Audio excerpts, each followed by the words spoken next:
hear a conversation. First, you have some time to look at questions 1 to 7.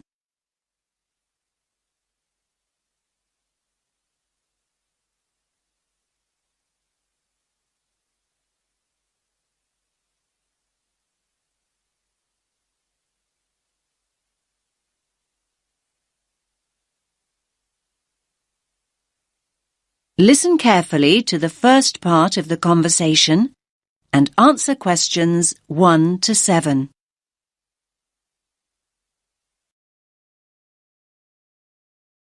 Rita speaking. What should I do for you?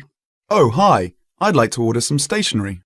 Could I know your name? Jackson Paris. Right. Can I just confirm your account number and the name of your company, Jackson? Sure. The number is 692411. 692411. Right. And you're from Rainbow Computer? No, the company is Rainbow Communications. Oh, OK. I'll just fix that on the system. Communications. And what would you like to order, Jackson? Envelopes. We need a box of A4, that is, normal size envelopes. White, yellow or manila? We'll have the plain white, please, but the ones with the little windows. OK, 1 box. A4, white. Just 1 box, was it? On second thoughts, make those 2 boxes. We go through heaps of envelopes. As a matter of interest, are they made from recycled paper? No, you can't get white recycled paper. The recycled ones are grey, and they're more expensive, actually. Right, we'll stick to white then. Something else, Jackson? Yes, we need some coloured photocopy paper. What colours do you have?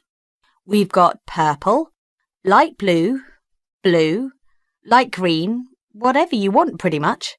There are 500 sheets on the pack. Let me see. We're going to need a lot of blue paper for our new price lists. So can you give us 10 packs, please? Make sure it's the light blue, though. 10 packs of the light blue. Anything else that we can help you with? Let me think. What else do we need? I'm sure there was something else. Pens, paper clips, fax paper, computer supplies, office furniture. Oh, yes. We need floppy disks. Do you have those nice coloured ones? Yes, but they're a bit more expensive than the black ones. That's all right. I'm not paying anyway. Right, floppy disks. What about diaries next year? We've got them in stock already, and it's a good idea to order early. No, I think we're all right for diaries, but something we do need is one of those big wall calendars. You know, one that shows the whole year at a glance. Do you stock those? We certainly do.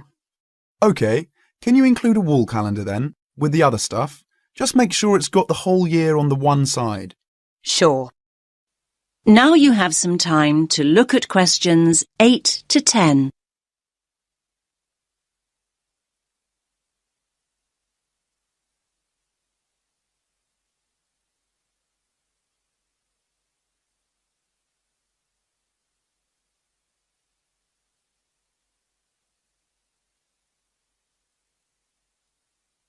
Now listen to the next part of the conversation and answer questions 8 to 10.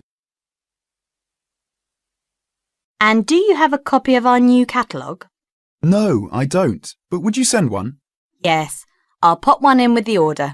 You'll find it a lot easier to remember what you need if you have our catalogue in front of you next time. Yes, good idea. And when can you deliver this? Should be with you tomorrow morning. Can you make sure that it's not after 11:30 a.m? Because we have to go out at 12. There's only myself here on Fridays. Fine. I'll make a note in the delivery docket that they should deliver before 11:30. Thanks very much. Thanks.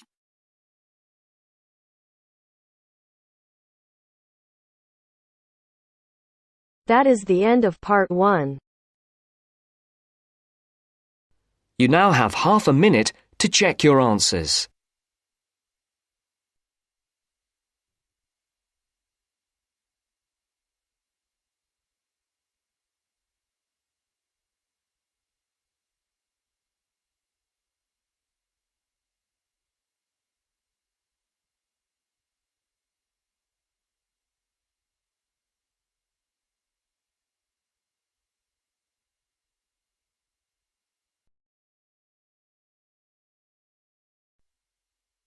Now turns to Part 2. Part 2. Listen to the conversation between two students, John and Carol. They have a list of the names of authors whose books have been given to the library. They have to classify the authors as writers of cookery, sports or travel books. First, you have some time to look at questions 11 to 15.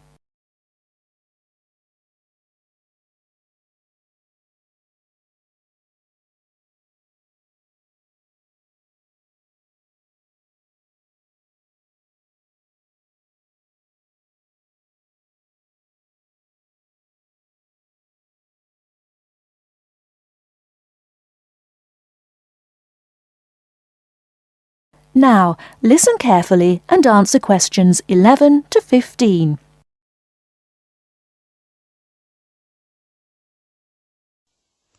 This is a great collection of books, isn't it? Very impressive. Who gave them to us? Apparently the donor was a book reviewer. There are a lot of books about sport. Here's one, My Life in Cricket. Well, that's certainly sports. Who's the author? Peter Adams. He also wrote Journeys Through Spain. Did he? Peter Adams writes books on both sports and travel, so ST is written against his name. Now we shall begin. You should answer the questions as you listen because you will not hear the recording a second time. Now listen carefully and answer questions 1 to 8. This is a great collection of books, isn't it? Very impressive. Who gave them to us? Apparently the donor was a book reviewer. There are a lot of books about sport. Here's one, My Life in Cricket. Well, that's certainly sports. Who's the author? Peter Adams. He also wrote Journeys Through Spain. Did he? Next one is Stephen Bow. He wrote Summer Barbecues, Cooking for Singles, Dinners by Candlelight. Anything else? No. Do you have anything by Pam Campbell? Wanderings in Greece, My Life in Russia, Travels in the Amazon, and Pam Campbell's Guide to a Successful Trip. Oh, sounds like she got around. My next one is C. Ketzik. He has a list of books about football, the World Cup, Heroes of the World Cup, Playing with the Round Ball, Soccer for Everyone. That's enough. He was a one-topic writer. Ari Hussein, however, wrote about cooking and travel. His series of cookbooks is called Living and Cooking in Spain, Living and Cooking in China, Living and Cooking in Brazil. He's been everywhere. I've got a specialist here, Sally Innes on tennis. Here are some of her titles. Improve Your Serve, Tennis for Everyone, Tennis Forever. Before you hear the rest of the talk, you have some time to look at questions 16 to 20.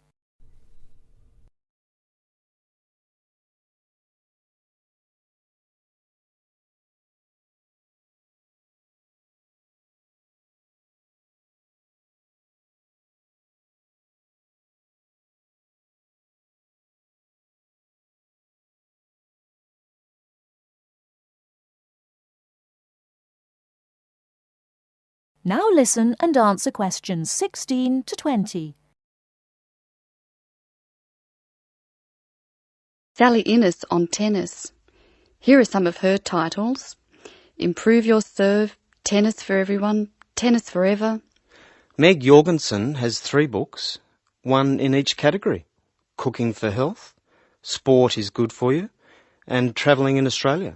A varied talent. Who's next? Bruno Murray. He wrote children's books, a whole series called A Child's Guide to, and then The Name of the City. Oh, you mean like A Child's Guide to London? Yes, that's right. He seems to have stayed in Europe. Ruby Lee, however, has just one book. It's called The Emerald Isle, and it's all about Ireland. Apparently she went around Ireland on foot. Jim Wells wouldn't like that. His books are all about motor racing. Nice photos of old racing cars. Don't you love the goggles on the driver? They do look strange, don't they? I think we're nearly finished. What did Helen Young write? Summer menus. Food for thought. She also did a book of Chinese recipes. Cantonese, I think. OK, that's dealt with the first box. Let's stop for a minute. That is the end of part 2. You now have half a minute to check your answers.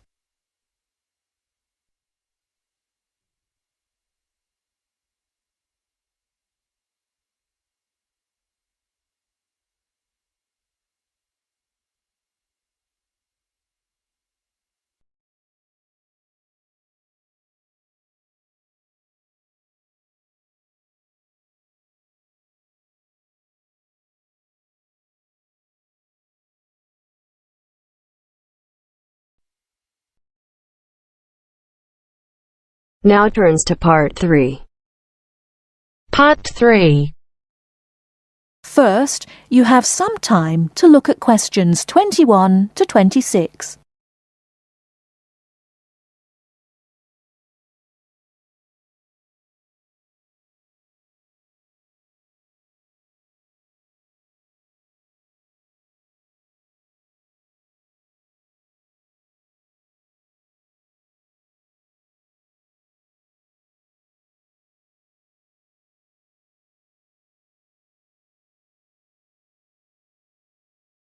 Now listen carefully and answer questions 21 to 26. Hello, my name is Emiliano. I am a student here and I'd like to rent a house for 6 months. OK, well you've come to the right place. We specialise in short-term rental. First of all, I would like to get a few details from you. Can you give me your full name, please? Yes, it is Emiliano Nespla. And can you tell me your present address, please? Yes, it's 17 Middleway, Penrose. I'm living with a homestay family at the moment. That's great. Now, do you have any identification with you? Oh, and we will need a reference from someone who knows you here. Maybe your homestay family. Yes, okay. Here's my passport and a card from my language school. My referees can be Mrs. Alice Thompson. She's my homestay mother and she wouldn't mind, I'm sure. You can contact her at the same address as me, of course. OK. If we need to contact you, should we leave a message with your homestay? No, you can speak to me directly. My cell phone number is 021 548 3534. Great.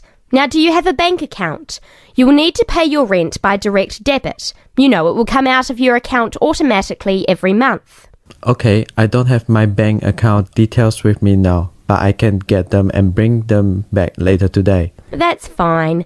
Now, can you tell me what kind of house you are looking for? Do you want to rent by yourself? No, I'm looking for a 3-bedroom house. I want to rent with my 2 friends. I will bring them in to see you later today. Okay. And what areas are you interested in renting in? Well, here's a map. Can you see my school? I don't have a car, so I need to take some kind of public transport to school and I don't want to travel for more than 30 minutes each way. Do you think you have anything which is suitable? Yes, we do. Here is a list of available properties. I'll highlight the ones that could be of interest to you. Look at the map and go and have a look at the houses with your friends. Do you have a friend with a car? Yes, I do. Good. So go and look outside the houses. It will give you an idea of what the area is like. But remember, don't go into the garden or knock on the door.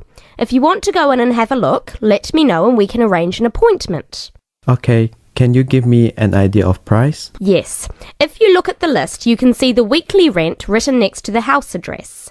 Oh yes, I can see it now. Do I need to pay anything else? Yes, you need to pay a deposit which you will get back when you move out, and you have to pay a non-refundable agent fee which is equivalent to 1 week's rent. You will have to pay your bills when they come in every month too, of course. Okay, well, thank you very much for your help. What time should I come back with my friends and my bank details? How about 2:30 this afternoon? That sounds good. Thank you for your help. I'll see you later. Thanks for coming in. Goodbye.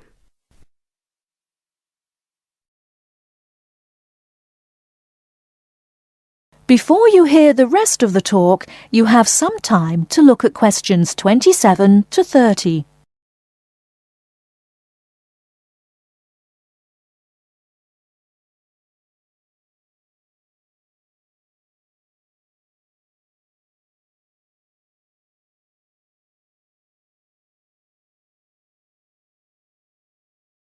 Now listen and answer questions 27 to 30. Hey, don't throw that can away. Why not? I finished with it. Yes, but you can recycle things like that. Oh, I haven't got time to recycle everything I throw away. That's a terrible attitude. Don't you care about... Hello, you two. Hi, John. What are you arguing about? Oh, Sam says he doesn't have time to recycle. What do you think? Well, I agree that it can be difficult sometimes. Do you always recycle everything then, Mary? Yes, I think everyone should. I mean, look at the state of the planet. If we don't all start making an effort now, it could be too late. Well, one of the reasons I don't recycle as often as I should is that I don't really know where to go. There are no recycling facilities near me. Well, I know I said I haven't got time, but actually there is a bottle bank near the supermarket just up the road. So I suppose there are limited local facilities. So you can do your recycling outside the supermarket? Yes, but like I said, only limited. It's only a bottle bank. Well, I don't have a car, so it's very difficult for me, but I still do it. Sometimes a friend comes over and we take our recycling together, but not very often. So if your facilities are limited, then mine are very limited. Well, I suppose if you go to all that trouble, I might make more of an effort. Good. If it was up to me, I'd encourage more people to recycle. How? Well, how about some kind of incentive? A reward for anyone who makes an effort to recycle? That's a good idea. But if you think everyone should recycle, then why not penalise those who don't recycle instead of giving something to people that do? If there was a fine for anyone caught throwing recyclable materials in the rubbish, people would take more notice. Well, now you're going too far. Do you really want anyone going through your rubbish just to check if you're following the rules? No, I don't think fines are a good idea. Well, I think we should be doing something. Anyway, I have to go. I've got my social science class next. See you later. Yeah, see you later. Bye.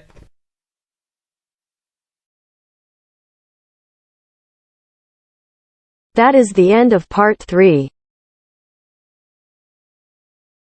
You now have half a minute to check your answers.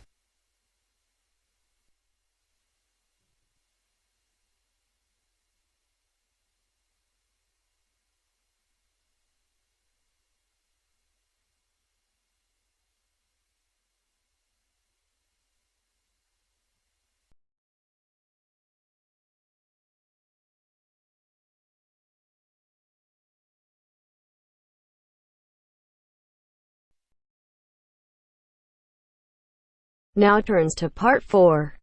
Part 4. You will hear a talk about developments in public transport in large cities. First, you have some time to look at questions 31 to 40.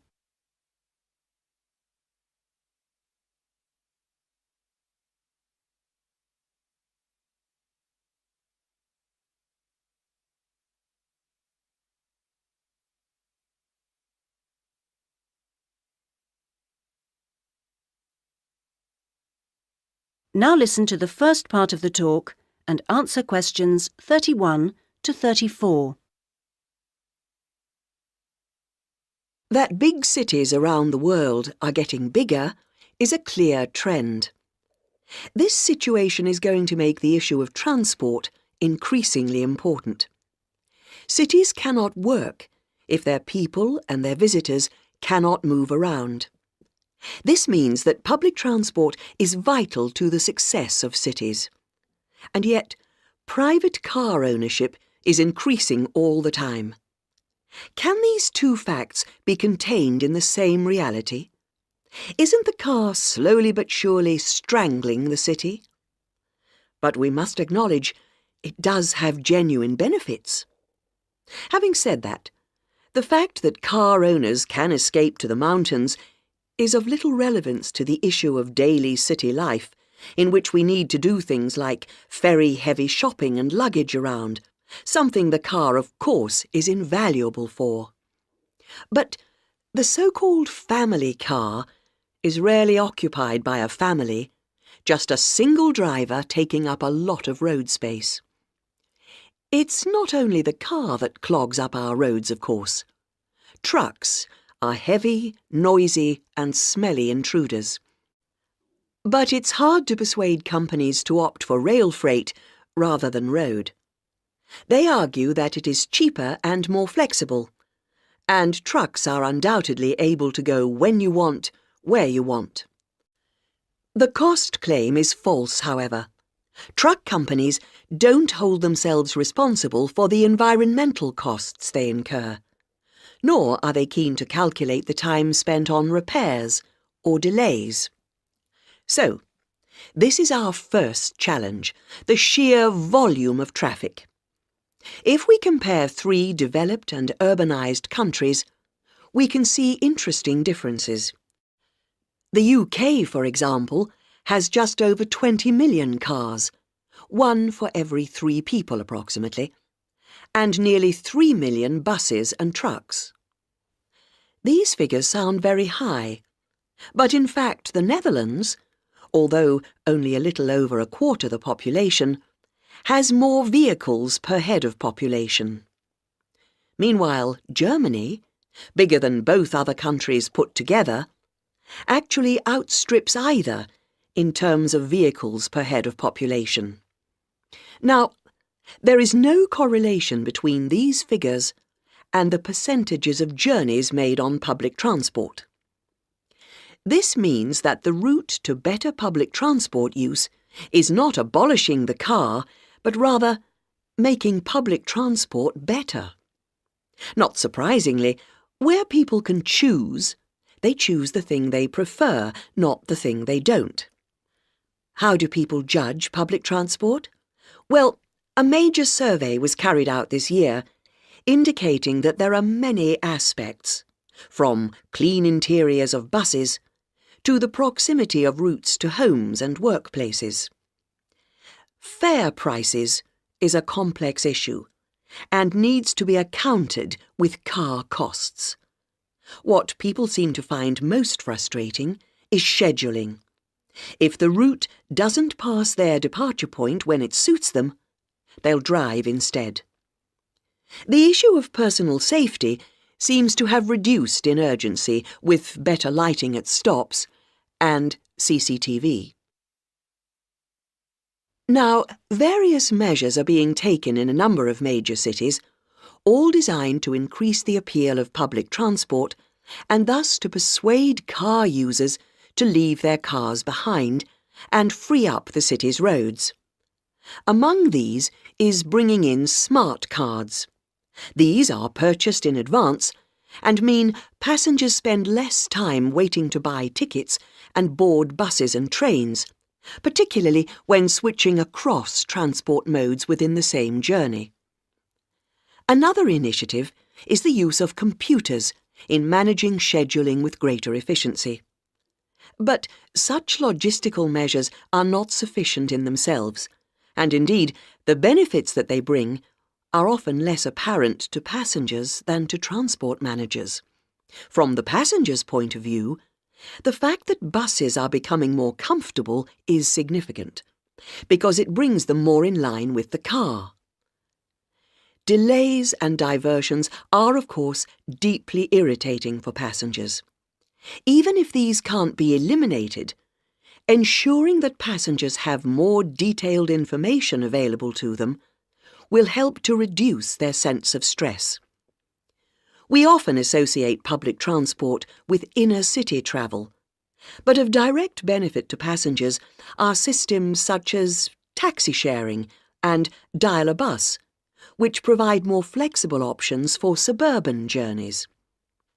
And finally, nothing really significant can happen without a shift in people's mindsets.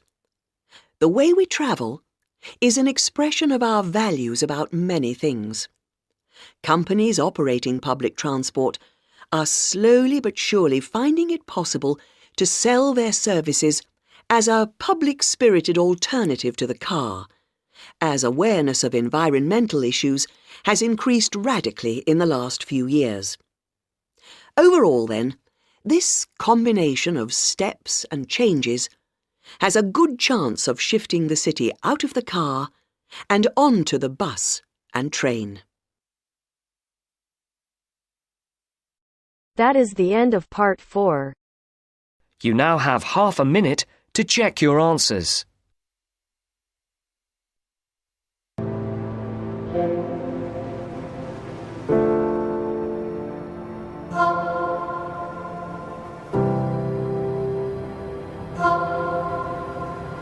you.